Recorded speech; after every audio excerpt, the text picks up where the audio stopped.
قادر دیا میں گلاں سناواں اپنے بابے دیاں تے تانوں پٹھا کر کر کے ماراں. میں تو اللہ دی قسمیں ڈردا جڑیاں گلاں بابے غوث پاک نے فرمائیاں. آپ دا ایک مرید ہو گیا فوت. ہن سنو، فرماتے ہیں ایک بندہ فوت ہو گیا تو اس کی قبر میں جب فرشتے اس کو عذاب دینے لگے نا گر سے، تو بابا اور چلے گئے قبر. ہن مرزا جیلمی بولے گا اٹھے غوث پاک کہاں سے چلے گئے؟ ایک کتے دے دماغ میں جو پاؤنک تو سوا ککھ نہیں آؤں. کتے دے دماغ میں جو پاؤنک تو سوا ککھ نہیں آؤں، ککھ نہیں آؤں کہ کیسے یہ قبر سے نکلے گئے.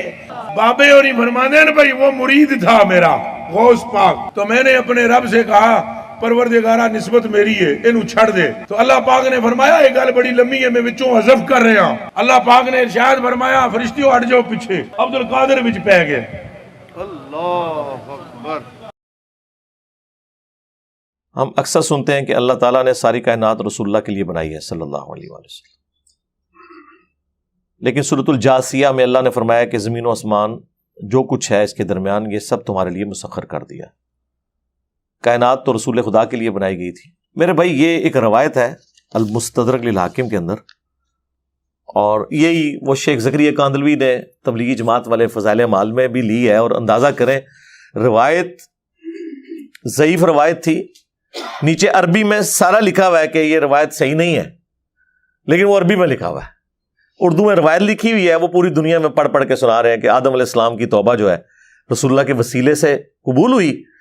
اور پھر اللہ تعالیٰ نے پوچھا آدم تمہیں کیسے پتا چلا؟ تو انہوں نے کہا کہ میں نے جو ہے نا وہ تیرے ساتھ رسول اللہ کا نام لکھا ہوا دیکھا تھا جب میں پیدا ہوا، تو مجھے پتا چل گیا کہ کوئی بزرگ ہستی ہیں. تو اللہ تعالیٰ نے فرمایا کہ اگر میں ان کو پیدا نہ کرتا تو میں کائنات نہ بناتا. سرکار یہ اتنی بڑی ٹروتھ ریویلنگ خبر ہے، کم از کم اس کا درجہ قرآن میں بنتا ہے، کم از کم. احادیث کے اوپر کیوں چھوڑ دیا گیا اسے؟ اور حدیث بھی وہ جس کے اوپر محدثین کا کلام وہ بیان کر رہے ہیں. قصہ آدم اور ابلیس قرآن میں 7 مقامات کے اوپر آیا ہے. سورۃ البقرہ میں آیا ہے، سورۃ الاعراف میں بڑی تفصیل کے ساتھ، سورۃ الحجر کے اندر آیا ہے، سورہ بنی اسرائیل میں آیا ہے، سورۃ الکہف کے اندر آیا ہے، سورہ طٰہٰ کے اندر آیا ہے، سورہ صاد کے اندر آیا ہے. 7 جگہ یہ چیز سکپ ہو گئی ہے کہ یہ کائنات کس لیے بنی ہے اور آدم علیہ السلام کی توبہ کیسے قبول ہوئی ہے ہی کوئی نہیں. یہ آپ کی بات ٹھیک ہے، بلکہ اس سے بھی بڑھ کے اگر میں آپ کو بتاؤں مقصد کیا ہے، تو یہ پارہ نمبر جو 12 ہے اس کا آغاز ہی اس سے ہو رہا ہے کہ انسانیت کو پیدا کرنے کا مقصد کیا ہے. سورہ ہود، اعوذ باللہ من الشیطان الرجیم، بسم اللہ الرحمن الرحیم. آیت نمبر 7 سورہ ہود، سورت نمبر 11 آیت نمبر 7. هو الذی خلق السماوات والارض فی 6 ایام، وہی اللہ ہے جس نے آسمانوں اور زمین کو 6 دنوں میں پیدا کیا. اب یہ 6 دن سے مراد کیا ہے؟ یہ لانگ پیریڈ آف ٹائم ہے جو اللہ کی قدرت کا ظہور ہوا، وہ اللہ کی مرضی ہے. بیکٹیریاز اور وائرسز سیکنڈز بلکہ ملی سیکنڈز میں ڈیوائیڈ ہو جاتے ہیں، اور آم کی گٹھلی سے آم کا درخت بننے میں 8 سال لگ جاتے ہیں. خرگوش 1 مہینے کے اندر بچے دے دیتا ہے، مرغی کے انڈے سے 22 دن میں چوزا نکلتا ہے، اور ہاتھی کا بچہ 22 مہینے میں پیدا ہوتا ہے، انسان کا بچہ 9 مہینے میں. یہ اللہ کی مرضی ہے. تو کائنات کو اللہ تعالیٰ چاہے تو آنے واحد میں بھی پیدا کر سکتا ہے، یہ اللہ کی حکمت ہے. وَكَانَ عَرْشُهُ عَلَى الْمَاءِ، اور اس کا عرش اس وقت پانی پر تھا. لِيَبْلُوَكُمْ أَيُّكُمْ أَحْسَنُ عَمَلًا، اور یہ اس نے اس لیے کیا تاکہ جانچے تم میں سے کون اچھے اعمال کرتا ہے. اللہ تعالیٰ فرما رہا ہے کہ یہ ساری کائنات کو پیدا کرنے کا مقصد کیا ہے؟ کہ جانچا جائے کہ تم میں سے کون اچھے اعمال کرتا ہے. تو یہ بالکل واضح ہے. وَمَا خَلَقْتُ الْجِنَّ وَالْإِنسَ إِلَّا لِيَعْبُدُونَ، ہم نے جن اور انسانوں کو اس لیے پیدا کیا تاکہ وہ ہماری عبادت کریں. عبادت میں حقوق اللہ حقوق العباد دونوں شامل ہیں. نماز پڑھے نہیں، عبادت، ٹوٹل اوبیڈینس، بندے بن کے رہیں. تو قرآن بالکل اپنے اس میسج کے اندر واضح ہے کہ اللہ تعالیٰ نے یہ سارا کا سارا نظام کیوں کیا. ہاں یہ بات ٹھیک ہے، یہ ساری کائنات انسان کے لیے پیدا ہوئی اس حوالے سے کہ اللہ تعالیٰ نے انسانیت کی خدمت میں لگا دیا ان چیزوں کو. یعنی نبی علیہ السلام کے لیے نہیں بلکہ اللہ تعالیٰ کی کریشن کا کلائمیکس جو انسانیت کو اللہ نے پیدا کر کے جانچنا تھا اس کے لیے یہ ساری سٹیج بنائی گئی. اس میں اگر آپ کہتے ہیں تو وہ پھر ہر انسان کے لیے کائنات بنی ہے. ان معنوں میں اگر آپ کہنا چاہتے ہیں تو الگ. اگر آپ ڈسیزن کی بات کرتے ہیں کہ یہ اللہ نے ڈسیزن کیوں کیا تو وہ یہ ہے کہ اللہ تعالیٰ ایسی مخلوق پیدا فرمانا چاہتا تھا جو اپنی مرضی سے خدا کو چوز کرے. میں اکثر کہتا ہوں کہ حضرت جبرائیل علیہ السلام بھی اگر مجھے کہنا کہ انجینئر صاحب آپ اپنا ایمان میرے ساتھ ایکسچینج کر لیں تو میں کہوں گا کہ نہیں, تم نے اللہ کو مانا ہے اللہ کی مرضی سے اور میں نے گاڈ کو چوز کیا اپنی مرضی سے, میں اپنا ایمان ایکسچینج نہیں کروں گا. انسانیت کے پاس سب سے بڑی اسٹرینتھ یہ ہے کہ اللہ نے اسے حق اور باطل کی تمیز دی, فَأَلْهَمَهَا فُجُورَهَا وَتَقْوَاهَا, اس کے باوجود اس نے خدا کا خوف رکھتے ہوئے اللہ کا راستہ اختیار کیا کہ میں نے اپنے کریٹر کو جواب دہ ہونا ہے.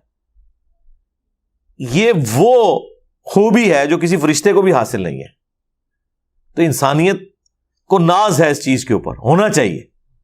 باقی جذباتی باتیں ہیں جی, نبی علیہ السلام کے ساتھ وہ چیز منسوب کرتے ہیں جب ہم کہتے ہیں یار یہ اتنا بڑا ٹروتھ تھا کہ آدم علیہ السلام کی توبہ رسول اللہ کے وسیلے سے قبول ہوئی, اور وہاں پہ اللہ تعالیٰ نے فرمایا کہ اگر میں نبی کو پیدا نہ کرتا, یہ کائنات نہ پیدا کرتا. یہ باتیں جذباتی طور پہ تو بکتی ہیں, اور جو بندہ اس کے بارے میں گفتگو کرتا ہے اسے گستاخ کہہ دیتے ہیں.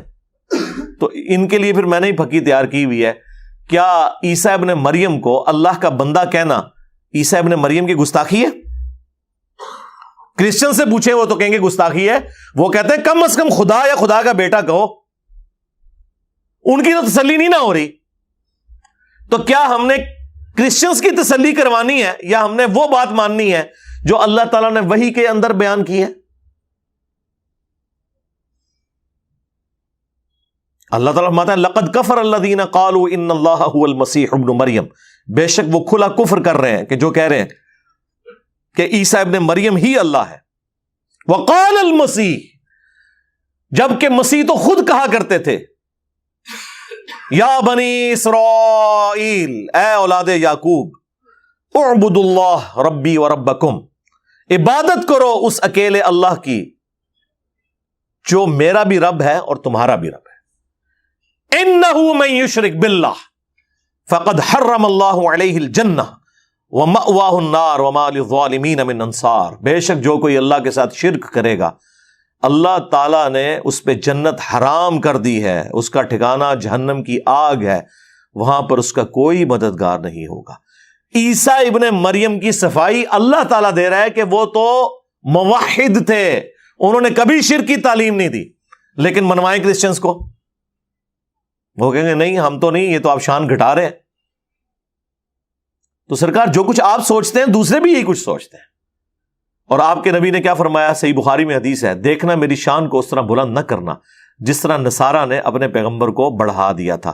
میں اللہ کا بندہ اور اس کا رسول ہوں, مجھے اللہ کا بندہ اور اس کا رسول ہی کہنا. نماز میں ہم یہی کہتے ہیں محمد عبدہ و رسولہ.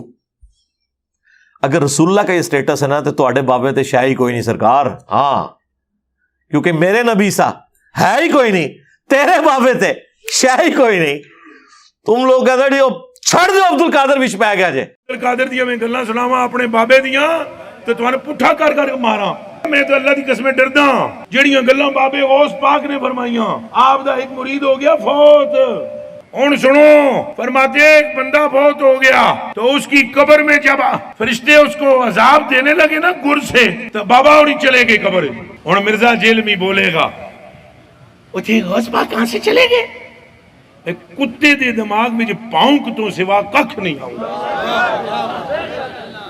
کتے دے دماغ میں جو پاؤنک تو سوا ککھ نہیں آؤں, ککھ نہیں آؤں کہ کیسے یہ قبر سے نکلے گئے.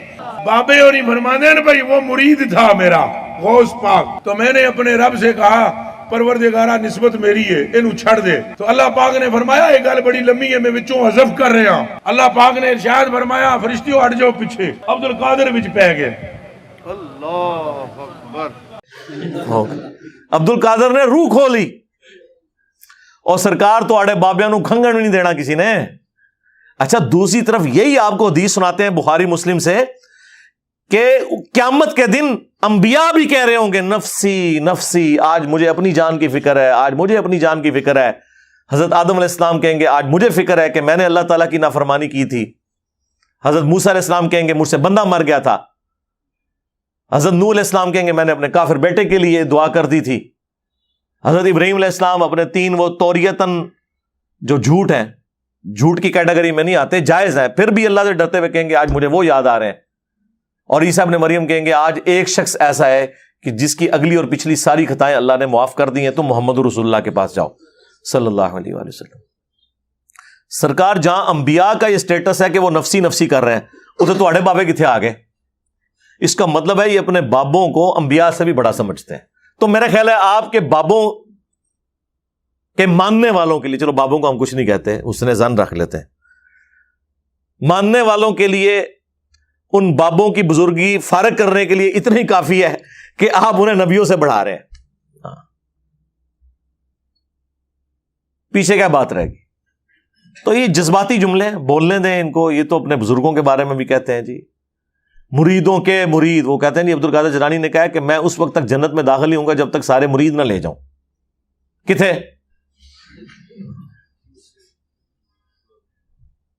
عبد القادر جیلانی کو بیچاروں کو تو پتہ بھی نہیں ہوگا کہ ان کے ساتھ لوگوں نے کیا منسوب۔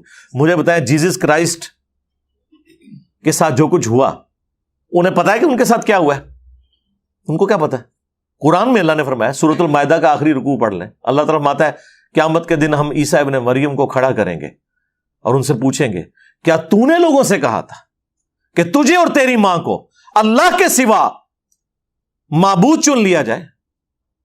ہائے ہائے ہائے، آپ ذرا امیجن کریں کہ عیسیٰ ابن مریم کی کیا حالت ہونی ہے اس وقت۔ تو تواڈے بابے نے شاہی کوئی نہیں سرکار، عیسیٰ کے جیسا ہے ہی کوئی نہیں، تواڈے سارے بابے شاہی کوئی نہیں۔ 5 اولو العزم پیغمبر آئے ہیں سورۃ الاحزاب میں اور سورہ شورى میں، محمد رسول اللہ، ابراہیم خلیل اللہ، موسیٰ کلیم اللہ، عیسیٰ روح اللہ، اور نوح نجی اللہ علیہم السلام اجمعین۔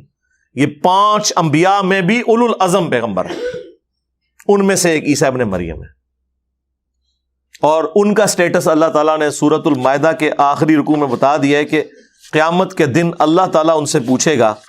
یہ تو کہہ رہے ہیں ہمارے بزرگ سب کچھ دیکھ رہے ہیں، عیسیٰ ابن مریم تو کوئی نہیں دیکھ رہے۔ تو تواڈے بزرگ کہتے ہیں جی وہ بزرگوں کی جو شانیں ہوتی ہیں وہ نبیوں کے معجزات ہی ہوتے ہیں۔ تو نبیوں کا تو جو معجزات آپ نے خود سے کلیم کیے ہوئے ہیں وہ تو یہ ہیں، ان کی حقیقت تو قرآن نے بیان کر دی ہے کہ سورۃ المائدہ کے آخری رکوع میں اللہ تعالیٰ فرمائے گا وَإِذْ قَالَ اللَّهُ يَا عِيسَى ابْنَ مَرْيَمَ، اور یاد کرو وہ وقت جب عیسیٰ ابن مریم سے اللہ تعالیٰ فرمائے گا۔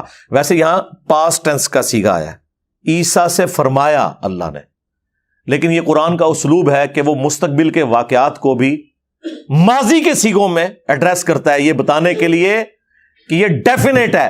جیسے کہ ماضی ڈیفینیٹ ہوتا ہے نا کہ ہو چکا، مستقبل تو may be may not be, تو سمجھو یہ ہو چکا کہ اللہ نے عیسیٰ ابن مریم سے فرمایا، ویسے تو فرمائے گا، اسی ترجمہ یہاں ہوتا ہے کہ جب اللہ فرمائے گا عیسیٰ ابن مریم سے اَأَنْتَ قُلْتَ لِلنَّاسِ اتَّخِذُونِي وَأُمِّيَ إِلَٰهَيْنِ مِن دُونِ اللَّهِ، کیا تو نے لوگوں سے کہا تھا کہ تجھے اور تیری ماں کو اللہ کے ساتھ، اللہ کے سوا انہیں بھی معبود مان لیا جائے؟ قَالَ سُبْحَانَكَ، وہ کہیں گے اے اللہ تو پاک ہے، ما یکون لی ان اقول ما لیس لی بحق، مجھے کب یہ شایع تھا کہ میں وہ بات کر دوں جس کا میں اہل ہی نہیں ہوں۔ ان کنت قلت، اور بالفرض اگر میں نے کوئی ایسی بات کی ہے نا، ہائے ہائے ہائے، اللہ کے سامنے ایسی کانفیڈنس لوز ہونا چاہیے بندے کا جو اللہ والا ہے، نہیں کی ہوئی پھر بھی کہہ رہے ہیں کہ یا اللہ اگر میں نے کوئی ایسی بات کی ہے نا فقد علمتہ، تو تیرے علم میں تو ہوگا، تعلم ما فی نفسی، اللہ اکبر، جو میرے جی میں ہے وہ تو جانتا ہے، اگر میرے دل میں بھی کہیں خواہش تھی نا کہ لوگ مجھے خدا مانے تو تو وہ بھی جانتا ہے، ولا اعلم ما فی نفسک، اور میں نہیں جانتا ہے اللہ تیرے جی میں کیا ہے، اللہ اکبر، انک انت علام الغیوب، بے شک تو ہی سارے غیبوں کا جاننے والا ہے، یا تو جانتا ہے یا عبد القادر جیلانی جانتا ہے. ہاں نعوذ باللہ. اور یہ بزرگ سامنے بیٹھے بڑے احتیاط نہ لو، دل دا حال جان اور چھڑ دیو دل دا حال. میں machine design the mechanical engineering کا فارمولا لکھ کے دیتا ہوں، مرے ہوئے زندہ کوئی بزرگ اسے صرف ریسائٹ کر کے بتا دیں، سمجھانا دے چھڑ دیو، پڑھ کے بتا دیں کہ کیا لکھا ہوا ہے.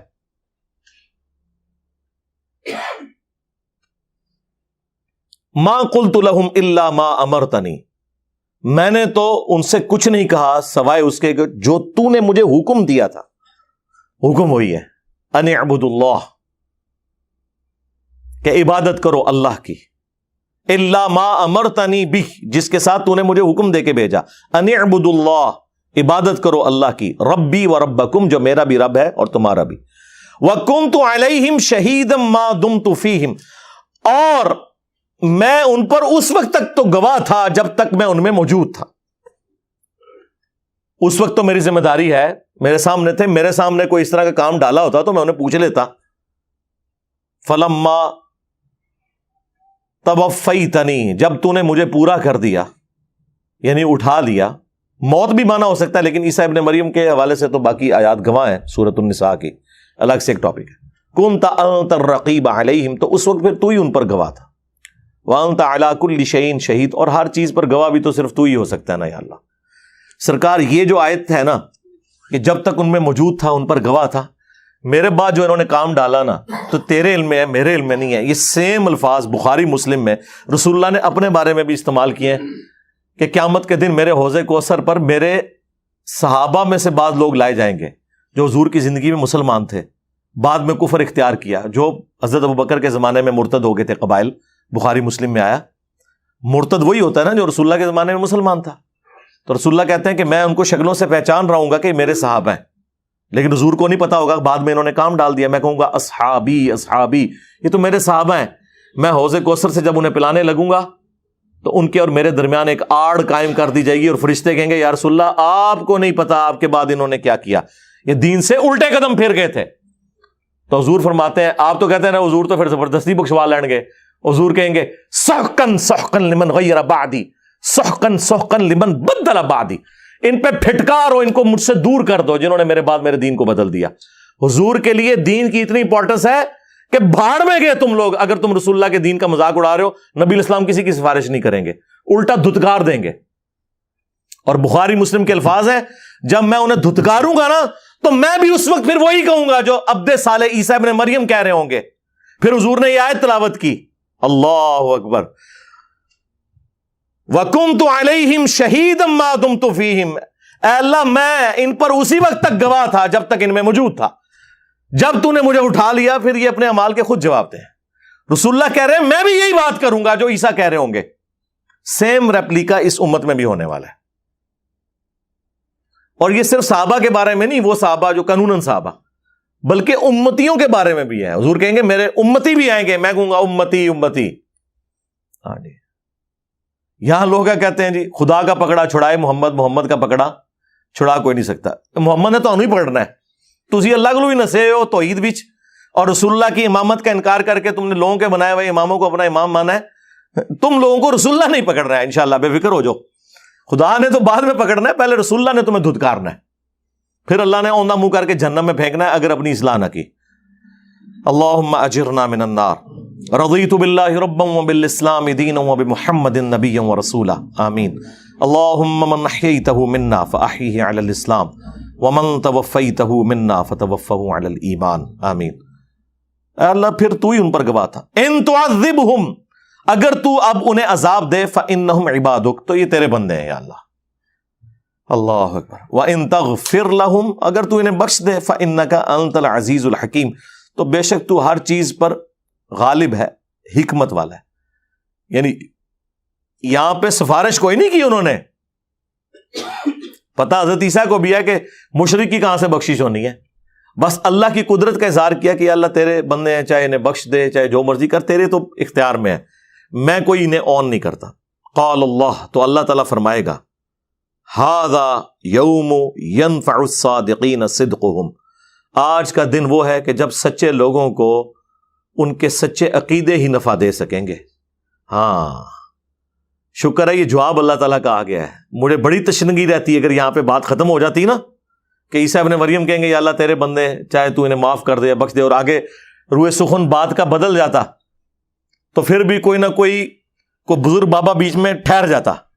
لیکن اللہ تعالیٰ نے کہا ہے کہ آج وہ دن ہے عیسیٰ کہ سچے لوگوں کو اس کی سچائی فائدہ دے گی. اگر کسی نے جھوٹے عقیدے اللہ کی طرف منسوب کیے ہوئے ہیں تو ان کو کوئی فائدہ نہیں ہونے والا. لہم جنات تجری من تحتها الانہار, ایسے سچے لوگوں کے لیے جنتیں ہیں جن کے نیچے نہریں بہتی ہوں گی. خالدین فیہا ابدا, اس میں رہیں گے ہمیشہ ہمیش. رضی اللہ عنہم ورضوا عنہ, اللہ ان سے راضی وہ اللہ سے راضی. دیکھ لیں یہ ہر اہل ایمان کے لیے یہ فضیلت ہے کہ اللہ اس سے راضی اور وہ اللہ سے راضی. ذالک الفوز العظیم, اور یہ ہے اصل میں بڑی کامیابی. اللہم اجعلنا منہم, اللہم انا نسألک جنت الفردوس مع النبیین والصدیقین والشہداء والصالحین, آمین. للہ ملک السماوات والارض, آسمانوں اور زمین کی بادشاہت اللہ ہی کے لیے ہے. وما فیہن, اور جو کچھ ان کے درمیان ہے, یعنی پوری کائنات. اللہ تعالیٰ جب ساتوں آسمان کے ساتھ زمین اور ان کے درمیان کا ذکر کرے تو مراد پوری کائنات, کیونکہ میریکل پلانٹ اس یونیورس میں یہ زمین ہے جہاں پہ اس طرح کی زندگی ایگزسٹ کرتی ہے. وَهُوَ عَلَى كُلِّ شَيْءٍ قَدِيرٌ, اور وہ ہر چیز کے اوپر قادر ہے. اس پہ سورہ المائدہ مکمل ہوئی ہے. آپ اندازہ کریں یہ کتابوں کا خدا ہے, اسی لیے تو ہم عرض کرتے ہیں کہ مرنے سے پہلے اے مسلمان کر لے اس پہ غور. کتابوں کا خدا اور ہے, بابوں کا خدا اور. بابے بھی اسی خدا کو ہی مانتے ہیں, لیکن کاش انہوں نے قرآن و سنت پڑھا ہوتا تو ان کوالٹیز کے ساتھ مانتے کہ جو اس شخص پہ نازل ہوئی ہے جس کی قبر مدینے میں ہے صلی اللہ علیہ وآلہ وسلم. لوگ پہلے ہم سے پوچھا کرتے تھے نا یار ہمارے بزرگوں نے نہیں تھا قرآن حدیث پڑھا ہوا, تو ہم تھوڑا ریلیکٹنٹ ہوتے تھے یہ بتانے میں. پتا تو ہے کہ کوئی نہیں پڑھا ہوا, لیکن اب تو ہم ڈنکے کی چوٹ پہ کہتے ہیں کہ کوئی نہیں پڑھا ہوا تھا. ظاہر ہے جی جب ترجمہ ہی پہلا قرآن کا 8 سے 200 سال پہلے ہو رہا ہو, اور بخاری کا پہلا ترجمہ 8 سے 100 سال پہلے ہو رہا ہو, اور وہ بھی ترجمے کتابوں میں ہی لکھے ہوئے تھے. اصل چینج ان 10-15 سالوں میں آئی ہے جب سافٹ ویئرز بنے ہیں اور اردو ترجمے کی ایپس آ گئی آپ کے پاس. تو مجھے بتائیں آج اس علم کی وجہ سے ہمیں پتا چلا, پرانے لوگوں نے تو کچھ دیکھا ہی نہیں ہوا تھا, ان کو بیچاروں کو کیا پتا تھا, لائی لگتے سارے. ٹھیک ہے, اللہ کا شکر ادا کریں. اسی لیے میں نے کہا تھا کہ نبی علیہ السلام کے صحابہ تابعین تبع تابعین کے بعد سب سے مبارک دور اگر اسلام نے کوئی دیکھا ہے نا تو یہ ہے جب قرآن کا ترجمہ, حدیث کے ترجمے آپ کے ہاتھ میں. ورنہ ہم نے بھی ویسے ہی جاہل مر جانا تھا جس طرح پچھلے 1000 سال سے ہمارے بزرگ بابے جاہل مر رہے تھے. نہ قرآن کا پتہ نہ حدیث کا پتہ, شعر و شاعری. اندازہ کریں کلام, اور اس سے دین سمجھ رہے ہیں. اللہ کی کتاب پڑھنے کے لیے کوئی تیار ہی نہیں ہو رہا. وہ اگلے دن مجھے ارشاد بھائی نے ایک کلپ ایک بھائی کا دکھایا, تو انہوں نے ایک فرضی قصہ بیان کیا, فرضی قصہ سمجھانے کے لیے.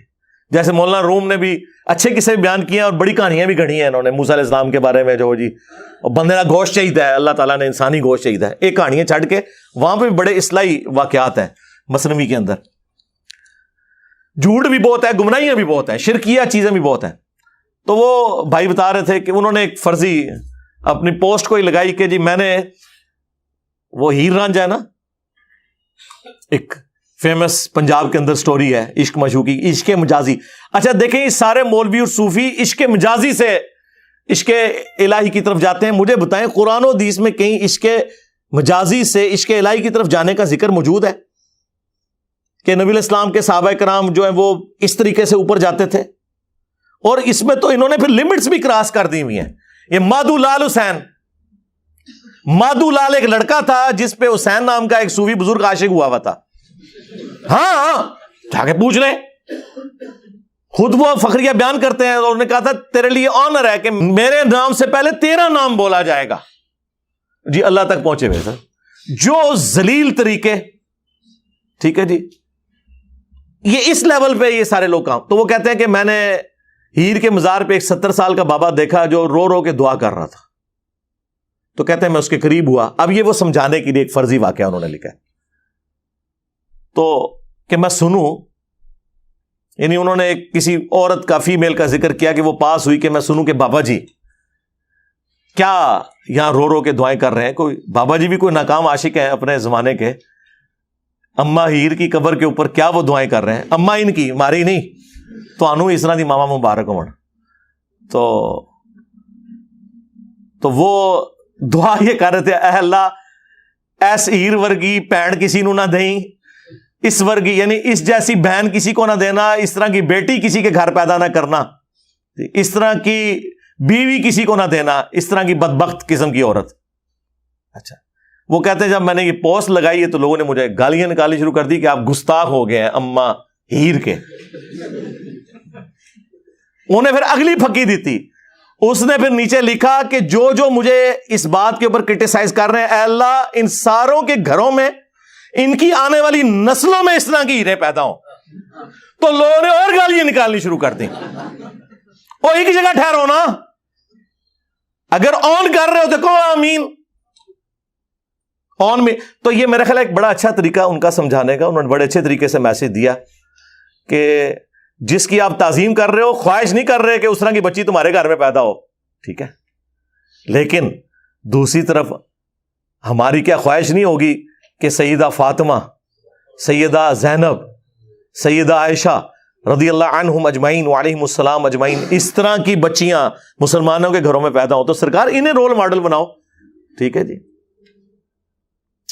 صلو علی محمد وآل محمد، اللہم صلی علی محمد وعلی آل محمد واصحاب محمد اجمعین الی یوم الدین.